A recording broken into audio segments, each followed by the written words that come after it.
time my father publicly humiliated me for my job. My name's Caleb, and at the time, I was working as a janitor at an office building downtown. Not exactly the dream job, but it was honest work. I took pride in it, too. I liked the quiet of the early mornings, the predictability of the routines, and the simple satisfaction of leaving things cleaner than I found them. I wasn't lazy. I wasn't directionless. I was saving money, slowly, methodically, and planning for something bigger, something no one in my family cared to ask about. But to my father, that job was the punchline to every joke, the mark of failure. My older brother, Mason, was already working at some financial firm by then, wearing suits and flashing his company credit card like it was a badge of honor. My sister, Leah, had married into money and spent her time curating a picture-perfect life on social media. They were the golden children, shiny, spotless, exactly the kind of people my dad liked to toast in front of company. That Thanksgiving was the first time I realized just how invisible I was to my own family. It was the usual big, extended gathering at my parents' house. Turkey roasting, kids screaming, wine flowing, and adults laughing louder than necessary. I'd shown up with a homemade pie and a six-pack, like I always did. And as usual, no one really acknowledged me beyond a distracted, "Hey, Caleb." Dinner was loud and chaotic, the way it always was, with my dad holding court at the head of the table like he was some kind of emperor. He'd always liked having an audience. And of course, he loved his little speeches. Every holiday, he'd raise his glass and toast to something. Family, health, the good old days. But this time, he went off script. To the kids who made something of themselves, he said, grinning at Mason and Leah. To hard work that actually leads somewhere. And to never ending up cleaning toilets for a living. I remember the pause after he said it. The way everyone chuckled nervously, glanced at me, then quickly looked away. Mason smirked and clinked his glass with Dad's. Leah pretended not to hear, but her husband let out a snort and muttered something under his breath. I didn't say anything. I didn't even finish my food. I stood up, quietly, left the pie on the counter, and walked out the front door. Nobody followed me. Nobody called. Not that night. Not the next day. That moment stuck with me like a shard of glass buried too deep to pull out. It wasn't just what he said, it was the way he said it. Like I was a disappointment he had to laugh off to make himself feel better. Like my life, my choices, my path were just garbage to be swept under the rug. But what they didn't know, what they never bothered to ask, was that the janitor job was never supposed to be the whole story. I had been working nights while taking online business courses. I was learning everything I could about commercial real estate, maintenance, building codes, contracts, zoning laws. Every paycheck I earned from scrubbing toilets and mopping floors went into a savings account that I treated like sacred ground. I had a goal, a timeline, a vision. I wasn't going to be a janitor forever. I just didn't feel the need to broadcast it. Over the years, I showed up to fewer and fewer family gatherings. The invites started feeling more like formalities anyway, mass texts with no warmth behind them. And I didn't mind. I was busy building something real. I bought my first small office building at 26. It was a rundown property near the industrial edge of town. Leaky pipes, outdated wiring, the whole 9 yards. But I fixed it. I managed to clean up myself. I put in new systems, got it up to code, brought in tenants, and within a year, I was already seeing a return. It wasn't glamorous, but it was mine. By the time I was 30, I owned 3 buildings and had just started my own property management company. I had a team, contractors I trusted, a lawyer on retainer, and a portfolio that was growing faster than I'd ever imagined. I still dressed simply. I didn't post about it. I wasn't trying to prove anything. But I never forgot that Thanksgiving toast. Not once. It wasn't until a couple years later that I saw him again in person. Not at a family event. Not at another holiday dinner. But sitting outside my office building. In the rain. In a wrinkled shirt. Holding a manila folder in his lap, like it contained the last scraps of his dignity. At first, I didn't recognize him. He'd aged badly. His hair was thinner, his posture hunched. The man who used to fill a room with his voice now looked small. He didn't see me approach, just kept staring at the glass doors like he was unsure if he should even go in. When he finally did look up, our eyes met. And the look on his face? It said everything. He knew. But before I say what he wanted, before I explain how it got to that point, you need to understand just how deep the rift in our family ran. How my father's ego, his pride, His need to humiliate and control tore through the years like a slow, burning fuse. Because that Thanksgiving toast was just the beginning. The real fallout started after that. One choice, one snub, one insult at a time, until it all came crumbling down. I didn't stop speaking to my family altogether after that Thanksgiving toast, but something in me shifted. I became quieter, more guarded. Phone calls felt more like obligations than conversations. I kept them short, polite, distant. My siblings didn't notice. My dad certainly didn't. And my mom, well, she never challenged him on anything. She had perfected the art of looking away. Over the next couple of years, the pattern only hardened. Every family gathering followed the same script. Mason would talk about his latest promotion or his new client bonuses, and Dad would nod with pride, throwing out lines like, "That's how you build a future," or, "Now that's a man with direction." Leah would flash photos of her kids in private school uniforms, her husband chiming in with stories about ski trips and backyard renovations. They'd all talk over each other like they were auditioning for the spotlight. And me? I'd just sit there, sipping water, answering direct questions with as few words as possible, waiting for an excuse to leave. The real breaking point didn't come all at once. It started with little things, tiny, cutting remarks Dad couldn't help but throw my way. "Still mopping floors, Caleb? You know, if you'd followed Mason's lead, you'd have a corner office by now. Don't worry, we all bloom in our own way. Some just take longer." He never asked what I was doing with my time. Never asked how my buildings were doing, or how my tenants were, or how I'd gone from one property to 3. And I never told him. It wasn't out of pride, it was out of exhaustion. Why share with people who only hear what they want to? Mom would try to smooth things over with tight smiles and weak chuckles, offering me extra pie or asking if I needed leftovers, as if that somehow made up for being treated like the family footnote. I might have let it all slide forever, honestly. I'd been conditioned since I was a teenager to just take the jabs, nod, and swallow my anger. But then came Leah's birthday dinner. She was turning 35, and her husband rented out a private dining room at one of those restaurants with more adjectives than ingredients on the menu. Everyone was dressed to impress. Leah in a gold-wrapped dress, Mason in a navy suit. Even Mom and Dad looked polished, like they were prepping for a photo shoot. I wore a clean button-down and slacks. Nothing flashy, just enough to look respectable. I wasn't interested in pretending. I wasn't there to perform. I had barely sat down when Dad gave me the once-over and smirked. "Didn't have time to change after work?" he asked, loud enough for the whole table to hear. I smiled tightly.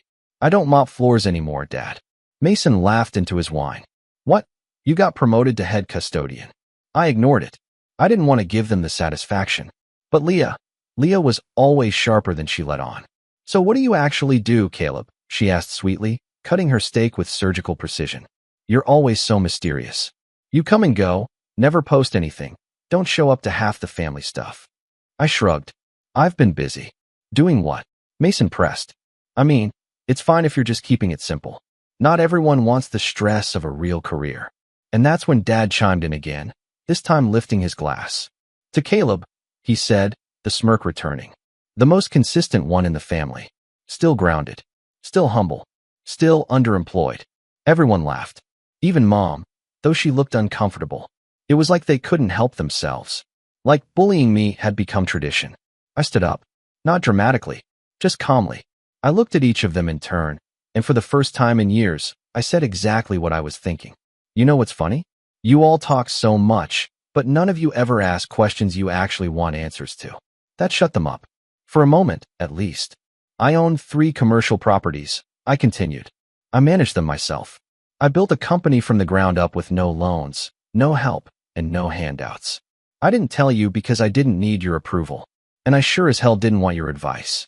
I left my napkin on the table and walked out before anyone could speak. No yelling, no dramatics, just quiet, clean detachment. For a week, I didn't hear from any of them. Then I got a text from Mom. "Maybe don't cause scenes at your sister's dinner." It was supposed to be a celebration. That was all she said. No apology. No acknowledgement. Just another slap wrapped in fake concern. So I stopped replying. Stopped showing up. I skipped the next Thanksgiving entirely. Went on a weekend trip to the mountains instead. Snow, silence, peace. It was the first holiday I actually enjoyed in years. But the silence from my family didn't last. 6 months later, Mason called me out of the blue. "Hey," he said, sounding unusually stiff. "I was wondering if you could meet for lunch. Somewhere quiet." I was suspicious immediately. Mason never wanted anything that didn't benefit him. "What's going on?"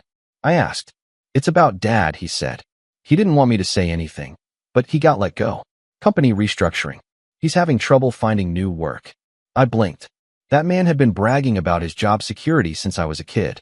"So," I said, "he's struggling, man. Mom's worried. He's not talking to anyone. Just sits around the house all day. He's applied to places, but no bites. It's been months." I could hear the hesitation in Mason's voice, the careful way he was building up to something. "He saw your name on a building downtown," he finally said. "One of your tenants mentioned you in passing." He was surprised. "And then he asked me if I thought you were hiring." I said nothing.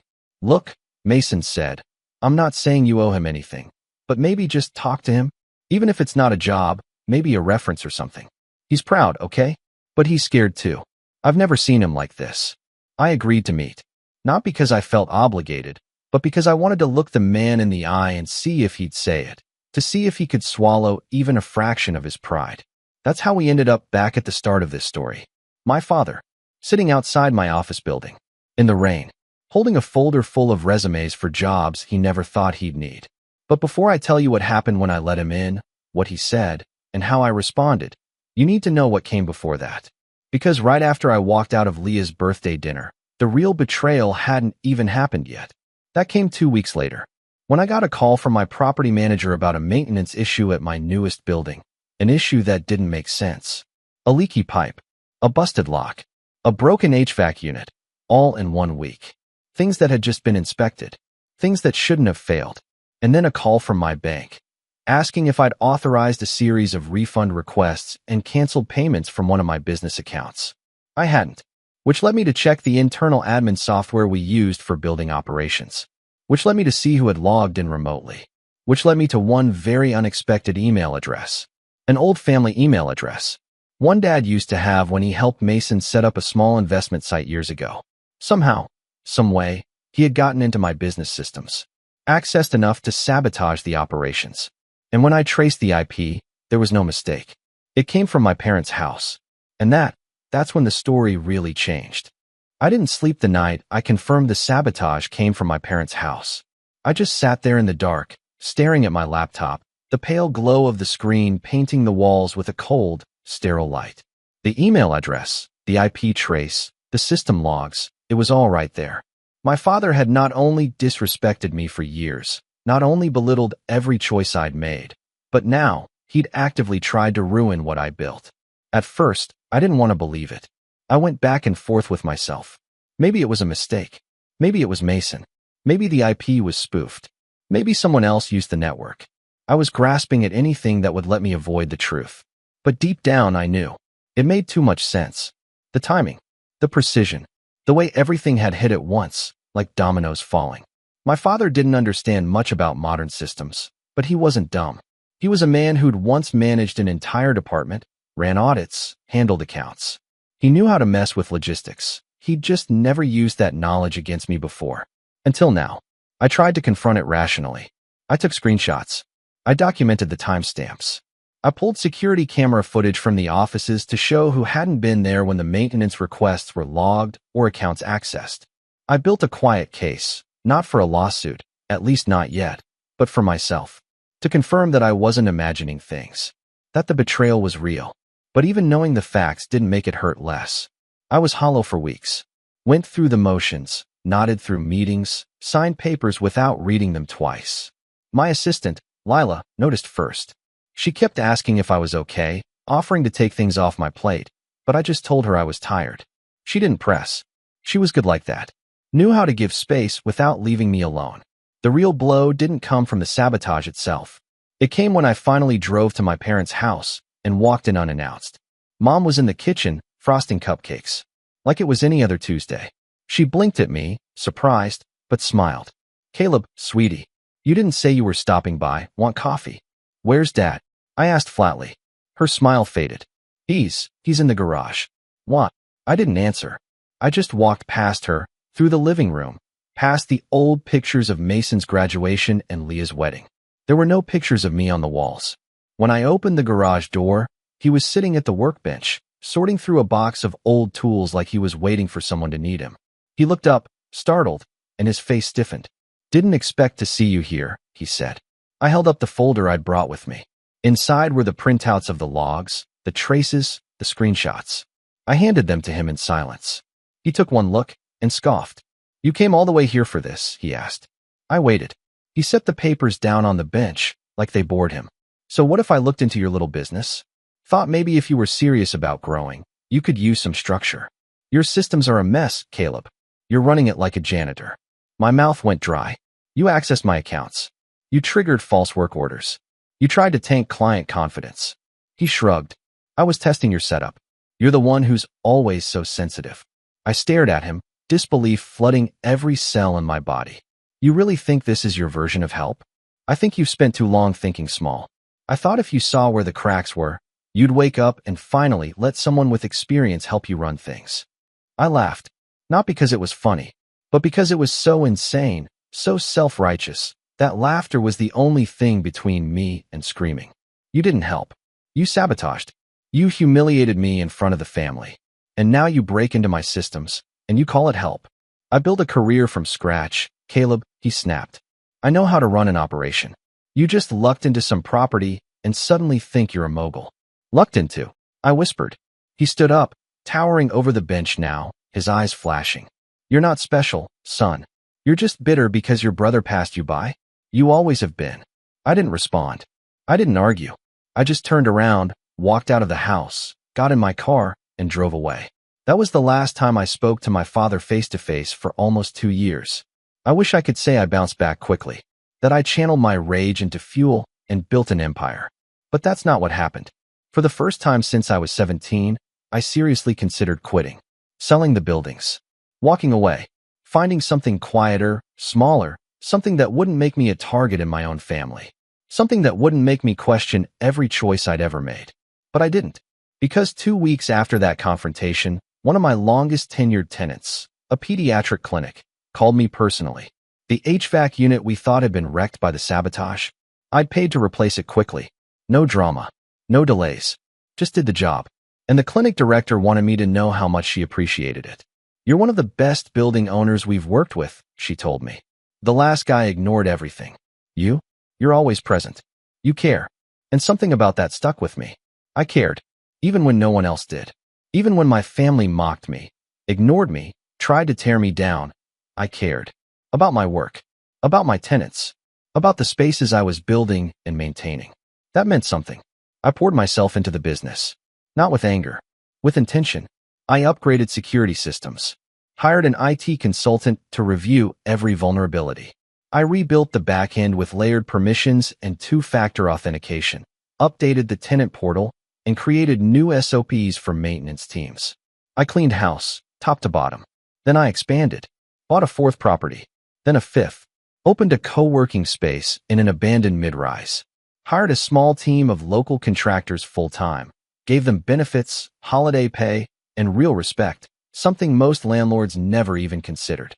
I didn't just want to grow. I wanted to build something that didn't rely on smoke and mirrors. Something real. I started mentoring a few young people too, mostly folks like me, who worked night shifts and saved pennies, trying to figure out how to climb. I didn't broadcast it, but I made space for them.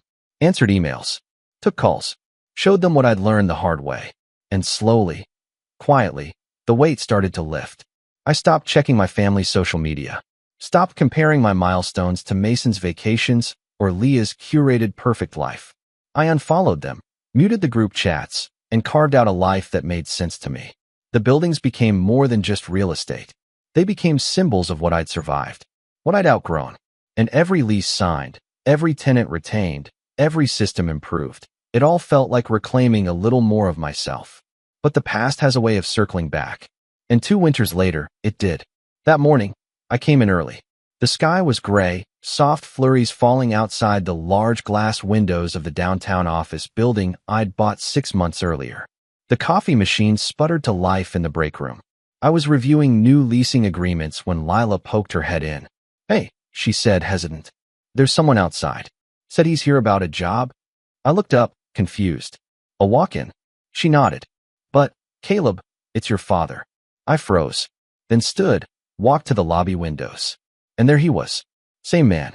Same cold smirk softened by years of wear. Holding a folder, standing in the snow like he didn't have anywhere else to go. He'd returned. But this time, he wasn't there to gloat. He was there to ask for something. And I hadn't yet decided if I was going to give it to him. I didn't go out to greet him right away.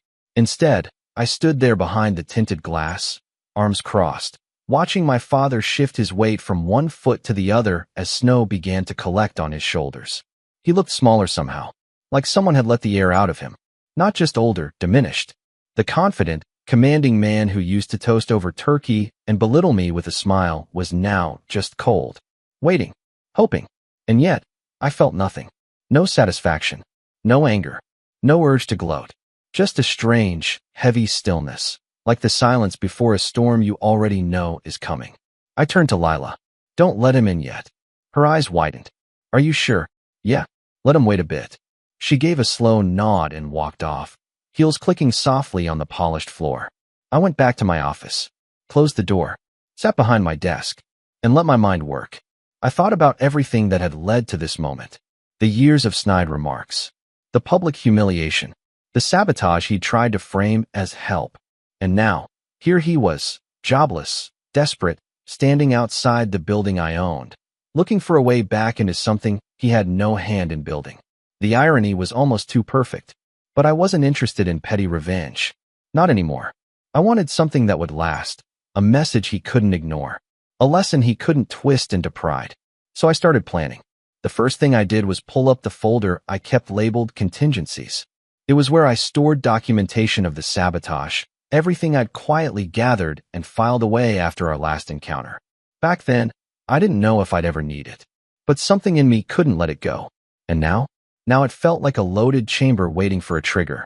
I printed a few choice pages, IP logs, system access, timestamps. Not everything. Just enough to remind him I hadn't forgotten. Next, I called my lawyer, Sam. He was sharp, discreet, and had been on retainer since the second building. Hey, I said. Hypothetical question for you. Let's say someone with a history of hostility towards you showed up looking for work. Someone who had previously accessed your business systems without permission. Could you legally hire them and also use that contact to secure protections in case they ever tried something again? There was a pause. Hypothetically, Sam asked. Hypothetically, you could, but you'd want an airtight contract. Boundaries. NDA. Limited access. Monitoring. Might even be worth it to create a role just for that. Nothing essential, but enough to keep them close. I nodded, even though he couldn't see me. Got it. Thanks, Sam. Caleb, he added, voice low. You sure about this? No, but I'm not planning to offer him a job. I'm planning to offer him a mirror. After the call, I reached out to Lila. Bring him in. She hesitated. Want me to sit in? No, this one's mine. I stood as the door opened and my father stepped inside. He looked around, taking in the office. The dark wood paneling, the subtle, modern furniture, the framed certificate on the wall, my LLC's registration. He lingered on it a moment longer than necessary. Then our eyes met. Caleb, he said, voice scratchy. Thanks for seeing me. I gestured to the chair across from me. Sit. He did. There was a long pause, heavy with everything unspoken. He cleared his throat. I know this is unexpected, but I figured I'd try. Things have been hard lately. I said nothing. I know I haven't always been the most supportive, but I'm looking for something stable now. Thought maybe, if you had something. I let the silence stretch until it bordered on cruelty. Then I opened the folder and slid it across the desk. He looked at it, then back at me. I remember this, he said softly. So you kept it? I nodded. I keep a lot of things. He didn't open it, just rested his hands on top. I was wrong, he admitted. About a lot. I wanted to believe you were still figuring things out, that I still had time to teach you something. But I see now, you built this without me. You don't need my help. No, I said calmly. I don't. He swallowed hard. But you came here anyway. He nodded. I don't have anything open that fits your background. I continued. And frankly, you're a liability. I can't risk another breach. His face tightened. But, I said, I can offer you something. His eyes lifted. I have a new division. Property inspections. Nothing glamorous. Just routine checks, plumbing, HVAC, structural walkthroughs, field work, clipboards, reports, entry-level stuff, contract only, no admin access, no systems, no keys. His face fell just slightly. Sound beneath you? He shook his head slowly. No, not anymore. I leaned forward. If I bring you on, it's with full monitoring. Weekly check-ins, random reviews. Any deviation from the route, any missed appointment, and you're out. He nodded again, smaller this time. And you sign a statement acknowledging your past interference and agreeing to cease all access attempts or communications related to my internal systems. Permanently. I pulled out the pre-drafted agreement from Sam and slid it over. He took it, read a few lines, then looked up. You already had this ready? I knew you'd come eventually, I said. I just didn't know when. He looked down again, then signed. When he handed it back, I didn't smile, didn't shake his hand. I simply stood. Lila will give you your schedule. You start Monday. He rose too, eyes searching mine for something, gratitude, maybe, forgiveness. But I wasn't offering that. Not yet. As he turned to leave, I added, one more thing. He looked back. This doesn't change the past. You may be working under me now, but don't mistake that for acceptance. He nodded slowly, then walked out. I sat back down, heart pounding, not with anger, but with a strange, calm clarity. This wasn't revenge. This was reclamation. But it wasn't over yet. Because I wasn't just planning to keep him close. I was going to show him, day by day, building by building, exactly what I had built, what he dismissed, what he tried to break, and what could never be taken from me again. I didn't want an apology. I wanted him to see the truth and live with it. Every single day. He showed up on time that first Monday.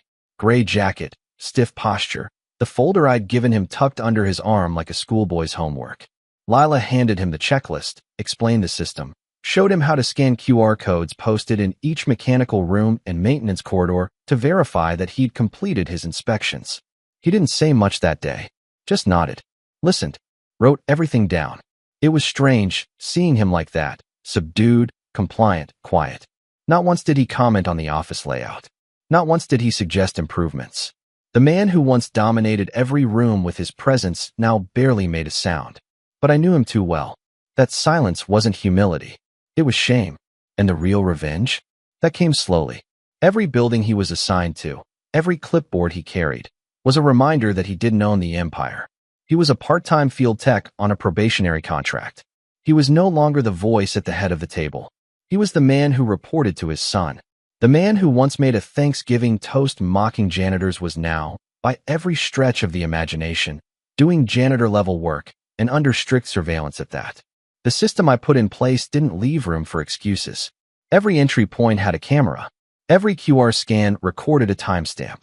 Every tenant could leave feedback. And I made sure his schedule included the very building he once drove past and mocked me for, that dump downtown, he used to call it. The one I had flipped into a co-working hub now full of freelancers, startups, and 2 local newsrooms. A building where, once a week, he now had to check the boiler room, wipe dust off the ceiling grates, and log airflow reports. I never humiliated him in public. I never raised my voice. I didn't have to. I let the silence speak. I let routine be the punishment, the new normal. But the real fallout, the one that cracked his pride into pieces, came from the rest of the family. Because I didn't just stop at hiring him. I updated my will. I made a donation to the private school Leah's kids attended, under my company's name. And I offered Mason's firm a property management contract for one of my satellite buildings on the outskirts of town. When the paperwork came in, he read the owner's name and called me immediately. Wait, you own this place? He asked. Since last quarter, I replied. He paused. Why offer me the contract? Because I believe in giving people opportunities, I said, with a calm he couldn't argue with. You're trying to make a point. No, I said. You made the point for me years ago. I'm just letting it echo. He didn't respond after that. But over the next few months, word spread, quietly, subtly. The family group chats got quieter. The holidays became more awkward. Nobody toasted anything anymore. And at the next Thanksgiving, for the first time in over a decade, I hosted dinner. Not because I missed the noise, or the rituals, or the empty compliments, but because I wanted to change the story. The table was long, set with dark green napkins and gold-accented plates. Lila helped organize the caterer. A few of my close friends came, along with their families. Mason showed up alone. His wife had a thing. Leah came late, dragging her husband and kids, eyeing the place like she was casing it for comparison. Dad arrived last. He didn't knock. He just stood outside until someone opened the door. When he walked in, I noticed something had changed. Not in his face, not in his voice, but in the way he didn't look at anything. Not the chandelier, not the art, not the velvet curtains. It was like he'd trained himself to avoid measuring, avoid reacting, avoid being seen seeing. I let the room settle before I stood at the head of the table. Everyone turned to me, and I raised my glass. To old roles, I said. The ones we outgrow. A few chuckled. Some looked uncomfortable. Dad said nothing. I continued. To new beginnings. Earned, not handed. Leah looked down at her plate. Mason cleared his throat. To the people who build quietly, I added. To the ones who were underestimated. Dismissed. Ignored. Now the silence was thick. And to the ones who learn, sometimes too late, who the real builders were all along. I clinked my glass gently against the one in front of me, then took a sip. Nobody said a word. After dinner, while the others made polite conversation or hovered around the dessert table, Dad stepped out onto the back patio. I followed. He didn't look at me. I don't know what you want from me, he said quietly. I come to work. I don't complain. I stay out of your way. I don't want anything, I replied. Not from you. He looked down at his hands. They were shaking slightly. I'd never seen them do that before. I'm sorry, he said. Not loud. Not rehearsed. Not even fully formed. But it was real. And I nodded. Okay. We stood there for a while, just breathing in the cold air. He didn't ask for more. I didn't offer. But when he came to work that Monday, he was 15 minutes early. And he stayed late. Months passed. Then a year. His contract ended, but I extended it. Slightly better pay, same role. He never asked for more. Never overstepped. Something in him had settled. Not submission exactly. Just reality. And over time, the tension eased. We never became close. Never had long father-son talks or played catch-up. But one day, I saw him pause in the lobby of one of my buildings, look up at the company logo on the wall, and nod to himself. It was barely a gesture, but it was enough. He knew. And the final piece of revenge was that I no longer needed it. The power he held over me for decades, his approval, his recognition, his validation, was gone. I had taken it back. Not by force, but by becoming undeniable. My revenge wasn't in making him suffer. It was in making him see. And he did. Every single day. Until the end. And the last words he ever spoke to me were these. You built something I couldn't even imagine.